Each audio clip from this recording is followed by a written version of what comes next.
네, 오늘 고린도전서 13장 1절에서 2절 본문으로 하나님의 말씀 나눌 텐데, 오늘 지난주까지 우리가 그 전신갑주 시리즈를 마쳤습니다. 오늘부터 이제 새로운 시리즈에 들어가는데요. 오늘부터는 사랑 시리즈를 함께 나누겠습니다. 오늘 말씀의 제목이 사랑에 관해서 말해야 하는 이유라는 제목입니다. 왜 사랑에 관해서 말해야 되는가? 말 그대로 사랑에 대한 오해가 많기 때문입니다. 근데 설교할 때에 가장 어려운 주제 중에 한 부분이기도 합니다. 왜냐하면 사랑이라는 그 정의 자체가 말 이상의 어떤 그런 그 무엇이기 때문에 또 뭐 사전적인 그냥 단순한 정의로 사랑은 이것이다 라고 표현하기가 참 어려운 그런 주제이죠. 그리고 이 사랑이라는 주제는 굉장히 두려운 주제입니다. 우리가 쉽게 말을 하지만 과연 우리가 이 말씀에 얼마나 부합한 그런 삶을 살고 있는지를 돌아다 보면 함부로 꺼낼 수 없는 이제 주제가 되는 것이죠.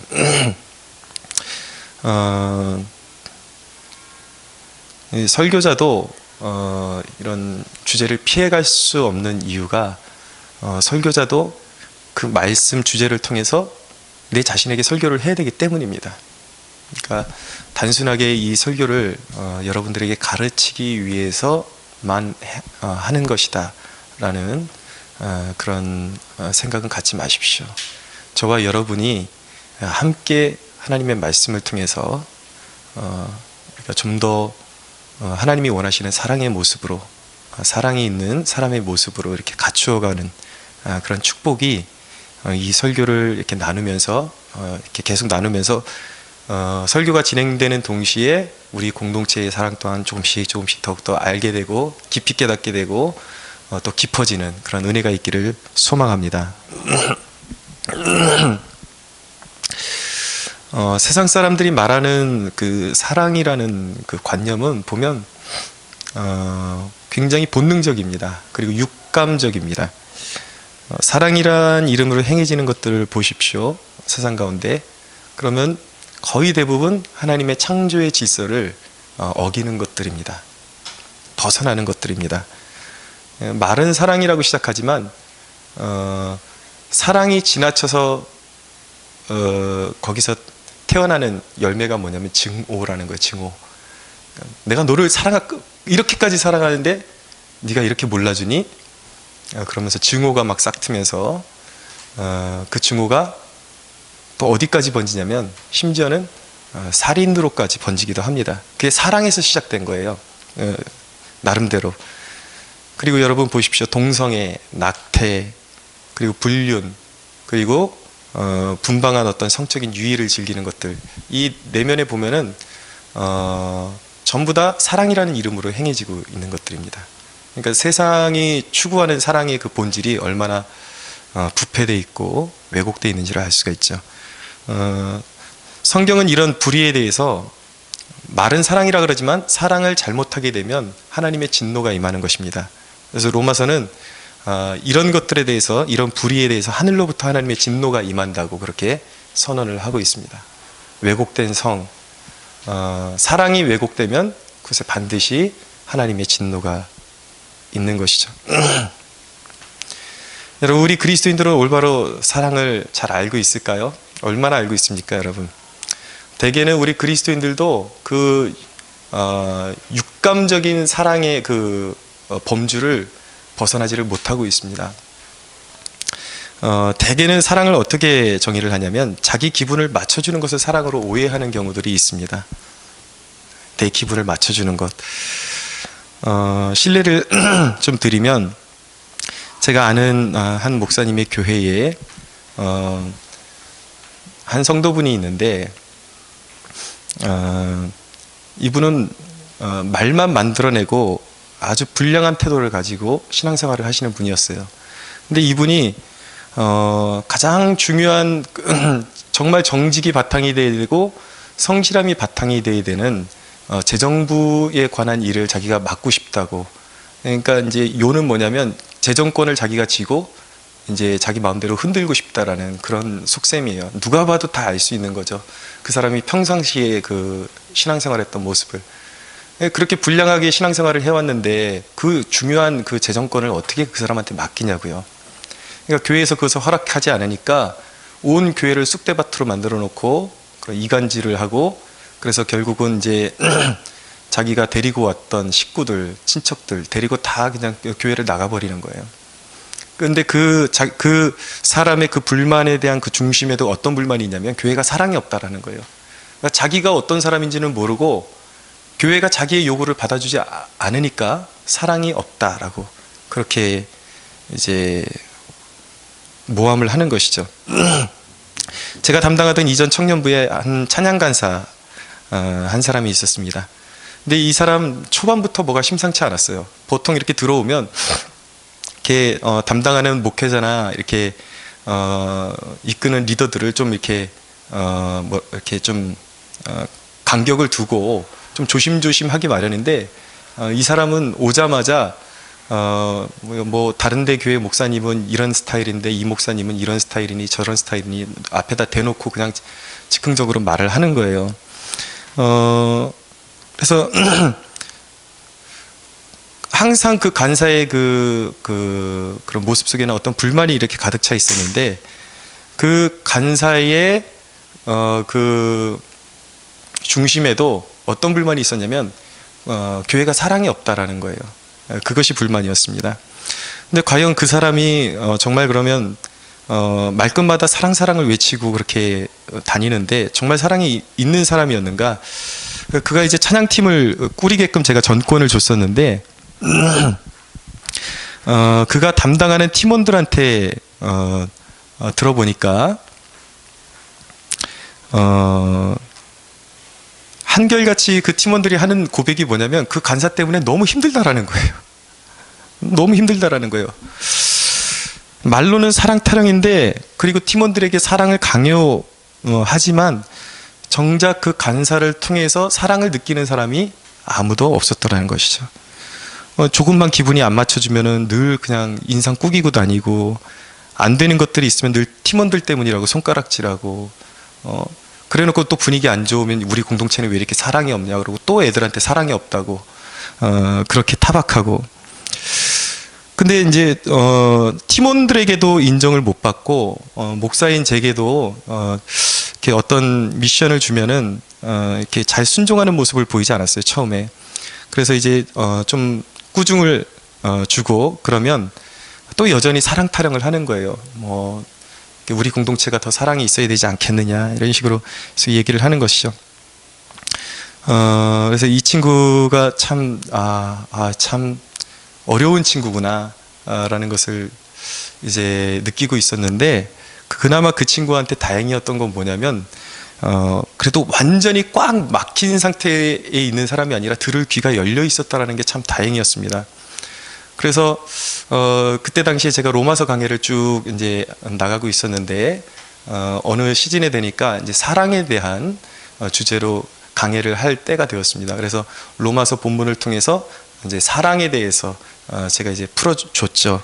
그랬더니 그 친구가 예배를 끝나고 와서 하는 고백이 무엇이냐면, 목사님 이제야 깨달았습니다. 내가 왜 사랑을 그렇게 외치지만 그렇게 강조하지만 자신이 가는 곳마다 왜 그곳에 사랑이 없었는지 이제야 깨달았다라는 거예요.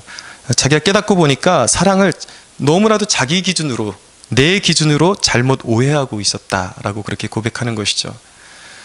사랑은 결코 내 기준으로 그렇게 정의할 수 없는 것입니다.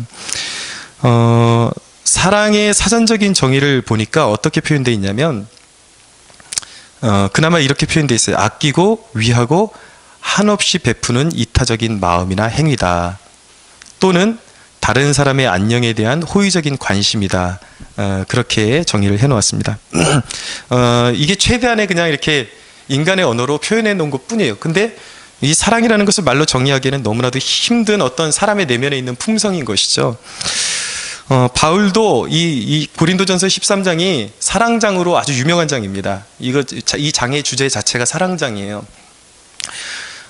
이 장 한 장을 할애해서 사랑에 대해서 강론하고 있지만 정작 사랑은 이것이다 라고 그렇게 정의하지 않습니다. 그렇게 정의할 수 없는 그런 주제라는 것이죠. 다만 진정한 사랑이 그 한 인간의 내면에서 자리 잡기 시작할 때에 어떤 특징들이 나타나는지, 예를 들어서 그 사랑이 뿜어져 나올 때 그 사람의 행동의 방향성이나 그것을 통해서 비춰지는 그 인간의 성품이 무엇인지, 그것을 이제 쭉 설명하고 있는 것이죠. 그래서 사랑은 뭐 오래 참고 온유하며 막 이런 식으로 나가지 않습니까? 그렇게 이제 표현을 하게 되는 것입니다. 그래서 이제 앞으로 이제 계속해서 그런 부분에 대해서 하나하나 사랑의 특성들에 대해서 제가 짚어드릴 텐데,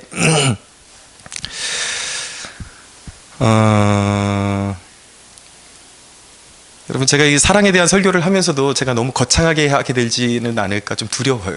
사랑은 이렇게 또 복잡하게 늘어놓을 수 있는 특성의 것은 아닙니다. 그냥 사랑하면 되는 거예요. 100마디 아는 것보다 사랑하는 게 더 중요한 것입니다. 할렐루야. 자, 근데 적어도 말할 수 있는 것은, 사랑은 어떤 것인가, 늘 상냥한 뭐 인상으로 이렇게 사람을 바라본다던가, 그리고 늘 어떤 상대방의 그런 어떤 말에 대해서 대화를 대할 때 늘 좋다, 중국말로 하오 그러죠. 맞죠? 예. 좋다고 말하는 그런 것은 아니라는 거예요. 성경의 위대한 인물들을 하나씩 살펴보면은 전혀 그런 뭐 그냥 습관적으로 완전히 그냥 선한 할아버지 같고 그런 인상의 이미지와는 굉장히 다릅니다. 실제적으로 읽어보시면 사도 바울을 보세요. 이미지를 보세요. 그리고 모세나 성경을 읽으면서 그 사람들이 여호수아나 갈렙이나 이런 사람들의 이미지를 한번 떠올려 보세요. 아주 인자한 성품에 늘 그 미소를 띄우면서 늘 그냥 늘 좋다, 하오, 아리가또 그러면서 그런 스타일은 아니라는 거예요. 그들에게 있던 그 특징은 하나같이 견고한 사람이었다라는 것입니다. 어떤 것에도 흔들리지 않는 견고한 성품을 가지고 있던 사람이었는데, 그 성경의 인물들 가운데 사랑의 사람을 한 사람 예를 들자면 사랑의 사도 요한을 들 수가 있습니다. 사도 요한의 별명이 사랑의 사도예요. 근데 이분이 한편으로 그의 서신을 통해서 뭐라고 말씀하냐면, 사랑하지 않는 자는 하나님을 알지 못한다, 하나님을 배웁지 못했다고 그렇게 선언합니다. 그러니까 형제들끼리 서로 미워하고 사랑하지 못하는 것은 그가 하나님을 배웁지 못했기 때문에 하나님의 사랑의 성품이 그에게 없다라는 것이죠. 그래서 결론적으로 사랑이 없으면 그가 진정한 그리스도인이 리가 없다라고까지 그는 선포하는 것입니다.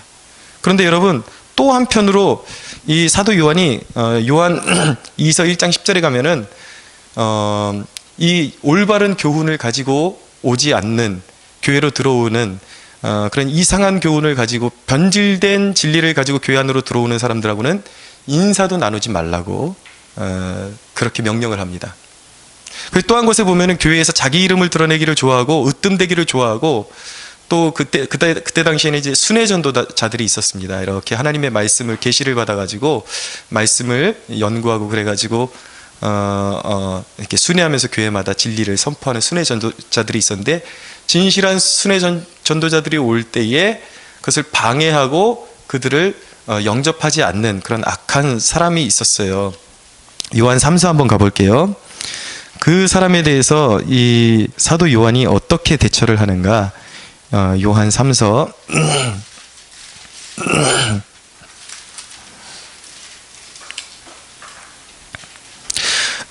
요한 3서 1장 10절입니다. 그 으뜸되기를 좋아하는 사람의 이름이 디오드레베인데 아마 이 교회의 장로였을 것이다 라고 그렇게 추측을 하고 있습니다. 그런데 이 디오드레베에 대해서 사도 요한이 어떤 자세를 취하는가. 1장 10절 한번 읽어보겠습니다. 시작. 그러므로 내가 가면 그 행한 일을 잊지 아니하리라. 그가 악한 말로 우리를 비방하고도 오히려 부족하여 형제들을 맞아들이지도 아니하고 맞아들이고자 하는 자를 금하여 교회에서 내쫓는도다. 그러니까 자기가 스스로를 높이고 교회의 질서를 깨뜨리고 으뜸되기를 좋아하고 자기 이름을 높이기를 원하고 이런 존재에 대해서는 단호하게 내가 가면은 그 행실을 잊지 않을 것이다. 이 얘기를 다른 말로 풀이하면 내가 가면 가만두지 않을 것이다 라는 그런 뉘앙스예요. 결코 내가 두고 보지 않을 것이다. 이것이 바로 사랑의 사도인 요한의 행동 방식이었다라는 것입니다. 불의에 대한. 자, 여러분, 보통 생각하면은 형제끼리 사랑하라는 것은 사랑의 대목이고, 사도 요한이 이단에게는 인사도 하지 말고 이런 악한 생각을 가진 사람들을 가만두지 않겠다라는 것은 그것은 사랑의 범주에서 벗어나는 것이다, 그렇게 생각을 할 수가 있습니다. 이건 사랑이고 저건 아닌 것이다, 그렇게 생각할 수가 있죠. 그러나 여러분, 사랑은 이 모든 것이 사랑인 것입니다. 왜냐하면 정결한 사랑이라는 것은 악을 용납하지 않는 것이기 때문입니다. 정결한 사랑, 순결한 사랑, 깨끗한 사랑은 악을 용납하지 않는 거예요. 그래서 왜 사도들과 선지자들이 사랑의 사람들이라고 그래도 그럼에도 불구하고 이 사람들을 사랑의 사람들이었다고 정의할 수밖에 없는가? 그것은 그들이 개인적인 어떤 욕구를 채워주었기 때문에, 하자는 대로 다 해줬기 때문에, 사람의 기분을 맞춰줬기 때문에, 그런 개인적인 욕구를 채워줬기 때문에 그들이 사랑의 사도인 것이 아니라, 그들의 삶의 전체 목적이, 잘 들으십시오, 전체 목적이 자기 자신이 죽어지더라도, 실제로 죽어지더라도 자기 민족과 그리고 공동체와 그리고 자기에게 붙여주신 사람들이 하나님의 뜻에서 벗어나지 않도록 희생적으로 자기 자신을 바쳤기 때문에 그들을 사랑의 사도라고 말하는 것입니다. 무슨 말씀인지 이해가 가십니까? 그냥 단순한 그냥 기분으로 맞춰주고 어떤 립 서비스 하는 것, 이런 것이 사랑이 아니라, 이 사람들의 삶의 그 총체적인 삶을 보면은 불의에 대해서 막 분노하고 훈계하고 책망하고 또 너그럽게 용서하기도 하고 그러지만, 그 총체적인 그 삶의 모습이, 삶의 모습을 봤을 때 한 영혼을 향한 열정을 가지고 결국 그 영혼의 미래를 보고 그 영혼이 일생 동안 하나님을 떠나지 않도록 자기 자신을 바쳐서 하나님의 말씀으로 교훈하고 가르쳤던 그의 삶, 그들의 삶, 그것이 그들로 하여금 사랑의 사도라는 칭호를 얻게 해주었다라는 것입니다. 이것이 사랑이에요. 그래서 여러분, 사랑이라는 것은 어떤 한 사람이 사랑이라는 것은 무엇이냐면, 이 사람이 누군가를 향해서 지속적으로 총체적으로 가진 뜻이 무엇인가에 관한 것이에요. 그러니까 내가 진정으로 사랑의 사람인지를 알려면은 단순히 사람들에게 어떤 그냥 호의적인 그냥 단순한 그런 자세를 가졌다라는 것, 그것이 아니라 내가 대하는 사람들을 향해서, 그 사람들을 향해서 장기적으로 그리고 총체적으로 지속적으로 그 사람들에 대해서 어떤 뜻을 가지고 있느냐, 선한 뜻을 품고 그들을 위해서 아끼고 끝까지 사랑하고 그들이 하나님의 뜻 안에서 거할 수 있도록 내가 도움을 주는 것, 그렇게 희생하는 것, 그것이 사랑이라는 것입니다. 여러분, 무엇이 사랑입니까? 또 다른 각도에서 보면 옛 이스라엘의 그 모습을 보면 끝내 하나님 앞에 감사하지 못하고 불평하고 원망하고 그런 우상숭배에 물들고 말았습니다. 그래서 그들이 습관적으로 하는 말이 무엇이냐면, 출애굽했을 때에 하나님이 광야에서 우리를 목이 말라 죽게 하려고 불러냈다라는 그런 뉘앙스의 말을 굉장히 많이 합니다. 차라리 우리가 애굽에 있었으면 더 좋을 뻔했다. 하나님이 우리를 불러내신 이유, 모세가 하나님의 명을 받아서 우리를 이곳으로 불러내신 이유가 광야에서 배고파 줄여 죽게 하려고, 목말라 죽게 하려고, 그런 의도로 불렀다고 계속 끊임없이 그렇게 불평하는 거예요. 그 말을 다시 해석하면 무엇이냐면, 우리가 믿는 하나님은 사랑의 하나님이 아니다라는 것이죠. 자기들을 말려 죽이고 배고파 죽이고 그렇게 죽이려고 부르신 잔혹한 하나님이라고 그렇게 그들은 정의했던 것입니다. 하나님은 사랑이 없다. 그리고 자기네들은 끝까지 순종할 마음이 없으면서 불의를 저지르고 하나님께서 그들을 심판하시고 나면 그들은, 하나님은 결국 사랑이 아니다라고 그렇게 치부하는 것이죠. 그런데 여러분, 하나님의 모습은 어떻습니까? 하나님의 모습은 늘 반역하는 그 백성들에게 끝까지 포기하지 않습니다. 여러분, 하나님께서 계속 끊임없이 너희가 그렇게 반역하면 칠 것이다, 칠 것이다, 재앙으로 칠 것이다, 전쟁으로 칠 것이다, 칠 것이다, 칠 것이다. 여러분, 그 칠 것이다, 칠 것이다 라고 계속 끊임없이, 아줌마도 아니고 한마디 했으면 됐지. 성경이 내내 그 말씀하시는 거야. 너 그렇게 하면 칠 거야, 버릴 거야. 근데 하나님이 안 버린단 말이에요. 아줌마처럼 왜 그러겠냐고요. 버리기 싫으니까 그러시는 거죠. 끝까지 안 버리시기 위해서. 여러분, 무엇이 사랑이냐고요? 이사야서 55장 한번 가볼게요.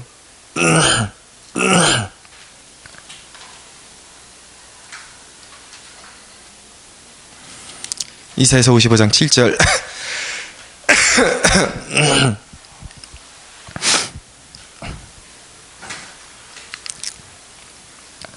55장 7절 같이 읽겠습니다. 시작. 악인은 그의 길을, 불의한 자는 그의 생각을 버리고 여호와께로 돌아오라. 그리하면 그가 긍휼히 여기시리라. 우리 하나님께로 돌아오라. 그가 너그럽게 용서하시리라. 아멘. 끝없이 버리지 않고 악을 버리고 돌아오라고 말씀하시는 분, 그분이 우리가 믿는 하나님이십니다.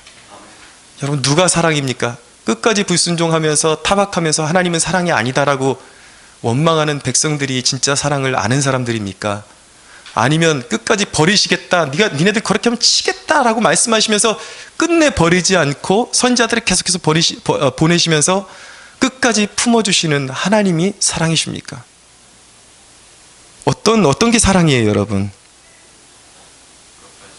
예, 하나님이 사랑이시잖아요. 여러분, 혹시 이것이 저와 여러분의 모습은 아니냐라는 거예요. 순종하기는 싫고 어떤 훈계를 받거나 지적을 당하면 사랑이 없다고 말해버리면 그만인, 얼마나 속 편한 그 삶입니까? 여러분, 제가 새로 이사한 집에 왔다 갔다 하면 가끔 자전거를 타고 이렇게 왔다 갔다 하는데, 여러분도 알다시피 거기 땡땡이 거리가 하나 있습니다. 전철이 오면 차단기가 내려왔다 올라왔다 하는 차단기가 있는데, 그 차단기 앞에 그 안전 라인이 있어요. 흰색으로 이렇게 페인트로 칠해진 라인인데, 제가 거기를 자전거를 타고 와서 바퀴를 밟고 바퀴를 그 선을 넘어가서 섰어요. 근데 왜 그렇게 섰냐면 그 선을 넘어가도 그 안전바, 내려오는 안전바랑 거리가 상당히 멀기 때문에 그 안으로 들어가도 충분하겠더라고요.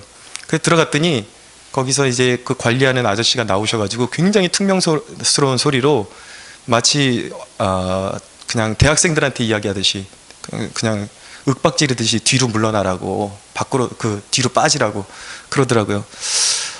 순간 열이 확 뒷공무니에서 확 올라오더라고요. 그래서 한번 받아칠까? 말로 받아칠까? 속에서 막 부글부글 끓어오르더라고요. 그래서 근데 일단은 뒤로 뺐어요. 뒤로 뺐죠. 뒤로 빼고서, 근데 사건을 겪으니까 기분은 나빴지만 이렇게 지적당하는 것도 효과는 있구나라는 것을 제가 깨달았습니다. 왜냐하면 그 이후로는 그 앞에 지나갈 때 잔소리 듣기 싫어서라도 제가 그 라인을 안 밟고 있더라고요. 괜히 거기서 이제 티격태격 할 이유가 없으니까. 근데 제가 곰곰이 생각해 봤어요. 거기서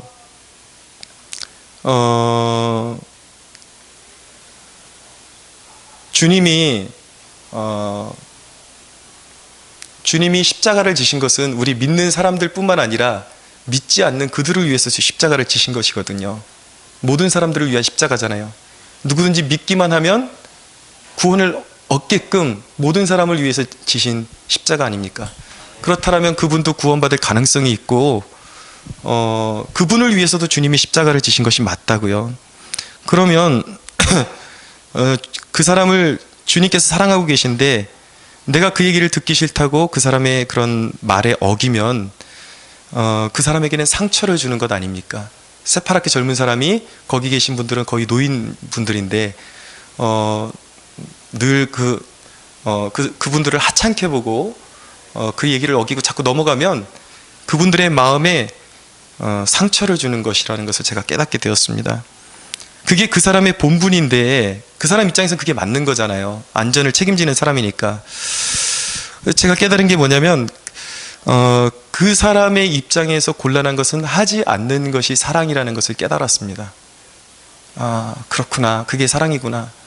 내가 고집부리고 이 선을 넘어가면 저 사람이 계속 마음에서 분노가 오르고 계속 나한테 지적하게 되고 그럴 텐데 그 과정을 통해서 젊은 사람이 당돌하게 계속해서 달라드는 것처럼 보이고, 그것이 결국은 내가 사랑이 없기 때문에 주님이 대신해서 죽으신 그 사람을 내가 업신여기는 것이구나 라는 것을 깨닫게 되었어요. 그래서 제가 이제는 그 앞에 가면 착실하게 섭니다. 그러면서 제가 뭐라고 속으로 생각하냐면, 이제는 아저씨한테 욕먹는 게 싫어서 쓰는 게 아닙니다. 이제는 아저씨를 사랑하기 때문에 제가 쓰는 것입니다. 속으로 고백을 해요. 아저씨 사랑합니다. 고백을 해요.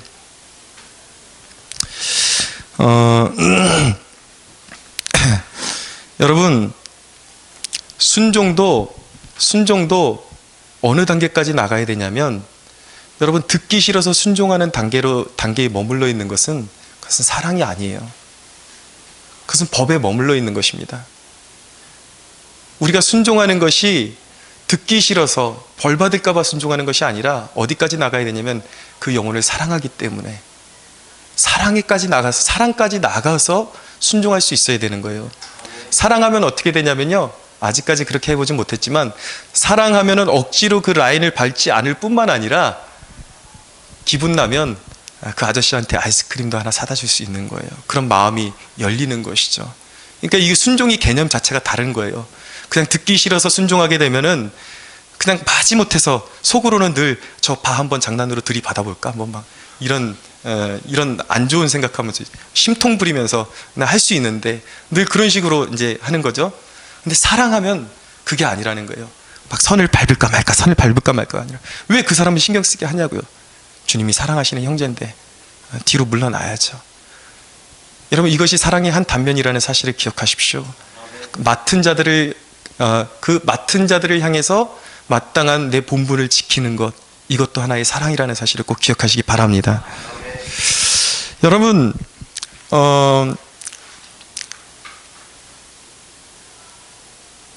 쉽게 얘기해서 우리가 오해하는 거지 같은 사랑들, 이걸 좀 정리를 하면, 거지 같은 사랑의 특징은 뭐냐면 두 가지로 정리할 수 있어요. 하나는 뭐냐면 늘 자기중심이라는 거예요. 이 거지 같은 사랑의 특징은 타인의 입장이나 어떤 그 사람이 해야 되는 본분이나 이런 것들은 생각하지 않습니다. 타인의 권리를 늘 빼앗고 남이 고통받는 것을 기뻐하는 것이죠. 자기 본분은 잊어버리고 남만 사랑해 주기를 강요하는 것입니다. 이 거지 같은 사랑이에요. 두 번째는 진정 좋은 것이 무엇이냐를 고려하지 않는 것이 거지 같은 사랑의 특징이에요. 일시적입니다. 당장의 어떤 기분을 충족시키고 미래가 없어요. 그냥 오늘 즐기면 되잖아. 이것이 사랑이잖아. 내일이 없어요. 거지 같은 사랑에는. 그러나 진정한 사랑에는 미래가 있다라는 것입니다. 자, 여러분, 우리에게 요구되는 것은 이제는 이런 거지 같은 사랑 개념은 버리고 이제 벗어버려야 된다는 것이죠. 그리고 진짜 사랑을 배워가야 할 때가 되었다라는 것입니다. 여러분, 성경이 말씀하는 사랑의 가치는 어느 정도일까요? 사랑이 얼마나 중요한 것일까요? 우리가 매일매일 말씀 묵상을 하는데, 이 신앙이라는 이 전체 그 범주 안에서 사랑이 차지하는 비율은 어느 정도인가? 그것은 하나님과의 관계 속에서도 그렇고 사람과의 관계 속에서도 그렇고 전부입니다. 사랑은 전부입니다. 그것이 없으면 아무것도 되지 않아요. 우리 마태복음 한번 가보겠습니다.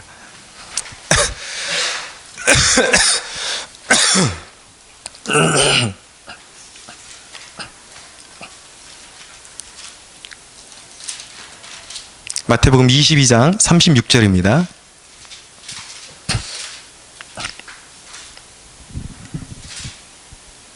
(22장) 36절에서 40절 또박또박 한번 읽어보겠습니다. 시작. 선생님, 율법 중에서 어느 계명이 크니까? 예수께서 이르시되 내 마음을 다하고 목숨을 다하고 뜻을 다하여 주 너희 하나님을 사랑하라 하셨으니 이것이 크고 첫째 되는 계명이요 둘째도 그와 같으니 내 이웃을 내 자신과 같이 사랑하라 하셨으니 이 두 계명이 온 율법과 선자의 강령이니라. 아멘. 주님께서 말씀하시는 율법의 최고 봉우리, 그것은 하나님을 향한 사랑이라는 것입니다. 이웃을 향한 사랑이라는 거예요. 로마서 13장 10절은 이렇게 선언합니다. 그러므로 사랑은 율법의 완성이다라고 선언하는 것입니다. 사랑이 전부라는 거예요.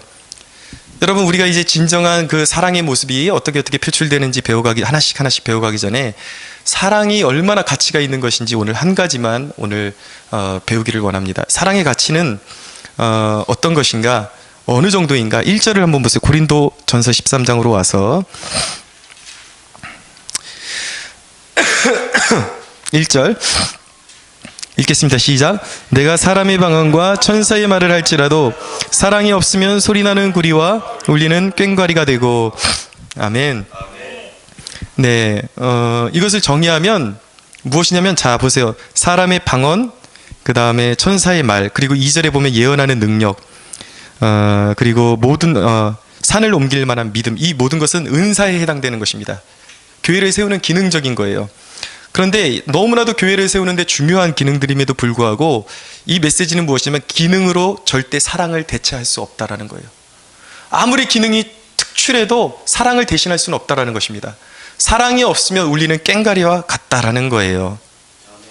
여러분, 울리는 꽹과리가 무엇입니까? 여러분, 그것을 한번 생각해 보세요. 보통 우리 사물놀이 하면 굉장히 멋지거든요. 꽹과리 치는 소리가. 근데 그 리듬과 타이밍이 있으니까 그게 조화가 되니까 멋진 거 아니에요. 장구하고 꽹과리가. 근데 전혀 그런 리듬감 없이, 타이밍 없이 어떤 그 무식한 사람의 손에서 놀아나는 깡통 소리를 한번 생각해 보세요. 꽹과리를 그냥 막 박자도 없이 강약도 없이 막 친다고 생각해 보세요. 무지하게 시끄럽기 짝이 없는 것입니다. 마치 그렇다라는 것이죠. 사랑이 없이 행하는 모든 은사들, 행해지는 모든 은사들은 마치 그렇게 보잘것없는 것들이라는 거예요. 근데 여기 주의해서 봐야 되는 게 사람의 방언과 천사의 말이라고 그렇게 기록하고 있습니다. 하나씩 살펴보기를 원하는데, 이 사람의 방언은 무엇을 의미하는 것이냐면, 어떤 이제 주석가들은 이것을 그냥 외국어다 이렇게 정의하는 사람들이 있습니다. 근데 저는 좀 다르게 생각을 해요. 여기서 사람의 방언은 말 그대로 방언이라고 우리가 받아들여도 무난할 것 같습니다. 방언의 그 목적은 무엇입니까? 방언은 하나님과의 소통을 가져다 주는 것이거든요. 마음을 비밀로 하나님과 소통하는 것이 방언의 목적인 것입니다. 근데 이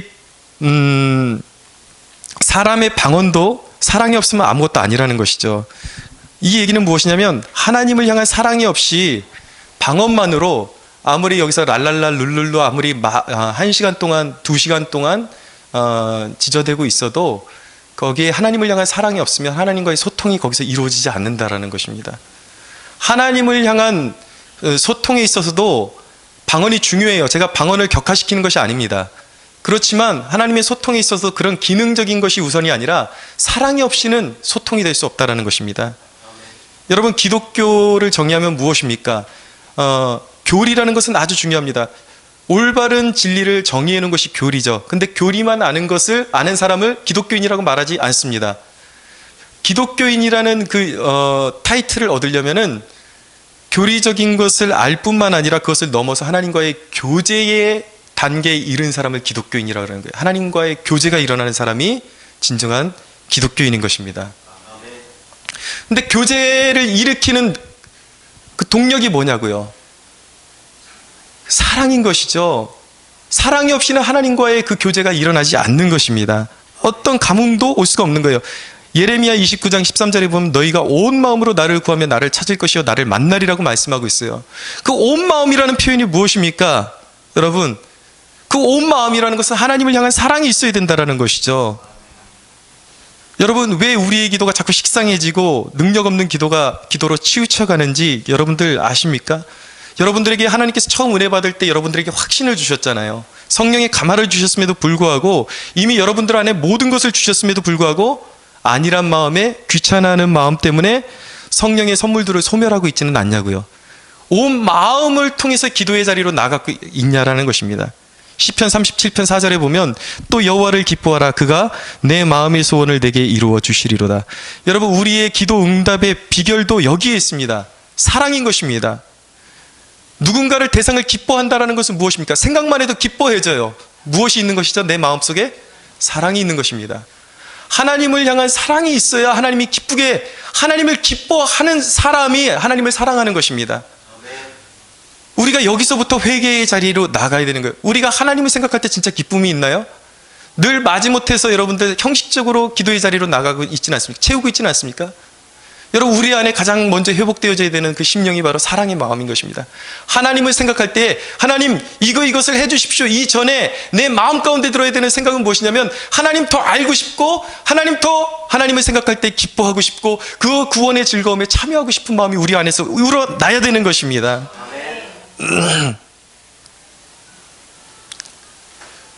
여러분, 천사의 말은 또 반대되는 개념이에요. 여러분, 천사의 말을 또 어떤 주석가들은 말 그대로 저 천상의 세계에 있는 천사들이 서로 소통하는 말이다 이렇게 해석하는 사람들이 있거든요. 저는 좀 다르게 해석하고 싶어요. 천사의 말은 무엇이냐면 사람의 방언은 하나님과의 소통이라면 천사의 말은 사람을 세우는 말이라고 해석하고 싶습니다. 왜냐하면 사람을 세울 때 우리는 흔히 말하기를 참 천사같이 말한다. 참 그 당신의 심령에 천사 같은 심성이 있다라고 그렇게 표현을 하기 때문이죠. 여러분, 신앙의 적신호는 무엇이냐면 신앙적인 말만 늘어나는 것입니다. 영혼이 빠진 립서비스, 영혼이 빠진 선물, 거기에는 감동이 없는 것이죠. 여러분, 여담입니다만 저는 개인적으로 이렇게 청년들 지도에 오면서 어떤 선물 받을 때가 가장 뿌듯했냐면 주로 편지 받을 때가 저는 제일 뿌듯했어요. 왜냐하면 편지를 받으면 진짜 이 사람이 진짜 이렇게 존경하는 마음이 있는지 없는지 거기 글씨에 다 이렇게 희한하게 거기에 묻어나요. 예, 묻어나게 돼 있어요. 그래서 제가 편지를 좋아합니다. 알아들었니?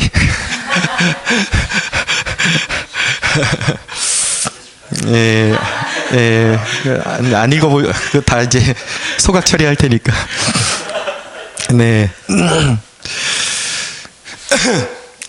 중요한 것은 사람을 격려하고 세우는데도 우리가 신앙이 이제 연륜이 되어가면서 조심해야 되는 것, 말만 번지르르 해져서는 안 된다는 것이죠. 2절을 보세요.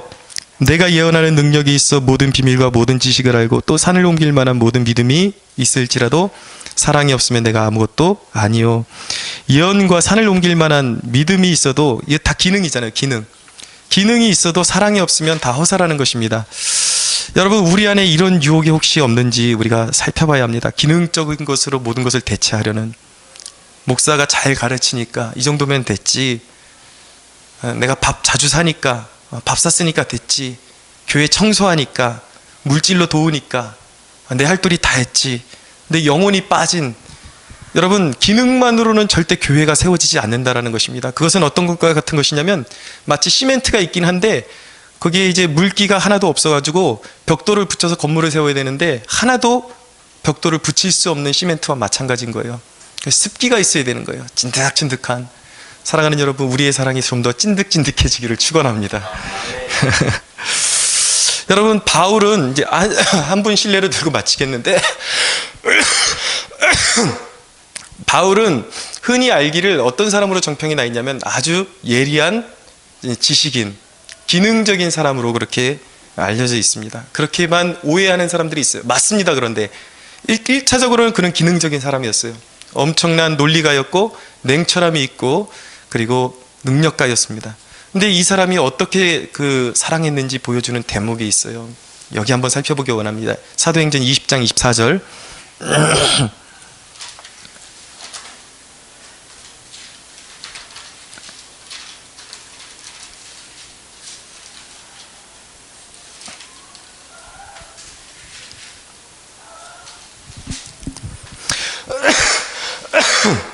사도행전 20장 24절 24절부터 32절까지입니다.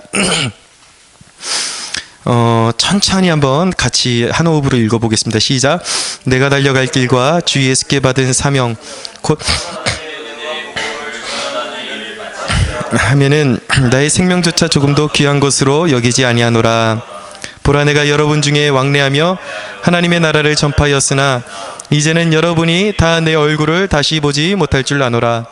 그러므로 오늘 여러분에게 증언하거니와 모든 사람의 피에 대하여 내가 깨끗하리니 이는 내가 꺼리지 않고 하나님의 뜻을 다 여러분에게 전하였음이라. 여러분은 자기를 위하여 또는 온 양떼를 위하여 삼가라. 성령이 그들 가운데 여러분을 감독자로 삼고 하나님이 자기 피로 사신 교회를 보살피게 하셨느니라. 내가 떠난 후에 사나운 이리가 여러분에게 들어와서 그 양떼를 아끼지 아니하며 또한 여러분 중에서도 제자들을 끌어 자기를 따르게 하려고 어그러진 말을 하는 사람들이 일어날 줄을 내가 아노라. 그러므로 여러분이 일깨어 내가 3년이나 밤낮 쉬지 않고 눈물로 각 사람을 훈계하던 것을 기억하라. 아멘. 한 절 더 읽겠습니다. 지금 내가 여러분을 주와 및 그 은혜의 말씀에 부탁하노니 그 말씀이 여러분을 능히 든든히 세우사 거룩하게 하심을 입은 모든 자 가운데 기업이 있게 하시리라. 아멘. 여러분, 바울이 보여준 사랑은 무엇입니까? 이 사람은 굉장히 논리적입니다. 그러나 핵심은 27절을 보세요. 27절을 보니까 내가 꺼리지 않고 하나님의 뜻을 다 전했다라고 말씀하고 있습니다. 그의 가르침에는 아첨이라는 것이 없었습니다. 사람의 기분을 맞춰주기 위해서 전하는 그런 것은 없었다라는 거예요. 그러나 그 모든 가르침 하나하나마다 그의 호흡과 생명을 거기에 불어넣었다라는 것이죠. 그는 밤낮 가리지 않는 열정을 가지고 사람들을 가르쳤습니다. 그런 열심이 있었어요. 그러나 31절에 보니까 그 열심에 뭐가 있었냐면 내가 밤낮 쉬지 않고 3년이나 눈물로 각 사람을 훈계하던 것을 기억하라고 말씀하고 있어요. 그에게 눈물이 있었다라는 거예요. 진심이 있었다라는 것입니다. 그가 에베소 교회에서 보여줬던 사랑은 공동체의 어떤 대표로서의 그 대표적인 사랑이 아니라 각 사람을 향한 정성을 쏟아 부었다라는 것입니다. 여러분, 이것이 바로 사랑의 모습이에요. 사도 바울이 사람들을 품었던 사랑했던 모습이었습니다. 바울의 그 전체적인 기능을 빛나게 해주었던, 그의 능력이 빛나고 그의 학식이 빛났던 이유는 그가 목자의 심장을 갖고 있었기 때문이에요. 진정성이 있었다라는 것이죠. 여러분, 사람의 가치를 빛나게 해주는 것이 바로 이 진정성인 것입니다. 우리에게 필요한 것은 소중한 사람들에 대한 진정성이에요. 이 진정성이라는 단어도 왜곡되게 해석될 수가 있어요. 세상이 말하는 진정성, 내가 진심으로 너를 사랑한다, 내가 이렇게 진정성을 가지고 사랑한다, 그러니까 오늘 하룻밤을 보내자 라고 말하는 것이 세상이 말하는 진정성이죠. 그러나 하나님의 말씀이 말씀하는 진정성은 그 사람의 미래를 진정으로 축복해주고 끝까지 책임져주는 사랑이라는 거예요. 그런 진정성이라는 것입니다. 여러분, 뭐 하나 다 해주고서 다 했다고 말하지 않게 되기를 원합니다. 우리 교회와 가정에 필요한 것은 서로의 마음입니다. 사랑하는 여러분, 우리가 이 사랑에 대한 시리즈를 나누면서 우리의 잃어버린 그런 따뜻한 감정이 다시 회복되고 영적인 온기가 회복되고 우리의 마음이 더욱더 넓어지게 되는 축복이 있기를 간절히 주 예수의 이름으로 축원합니다. 우리 하나님께 영광의 박수 올려드리겠습니다.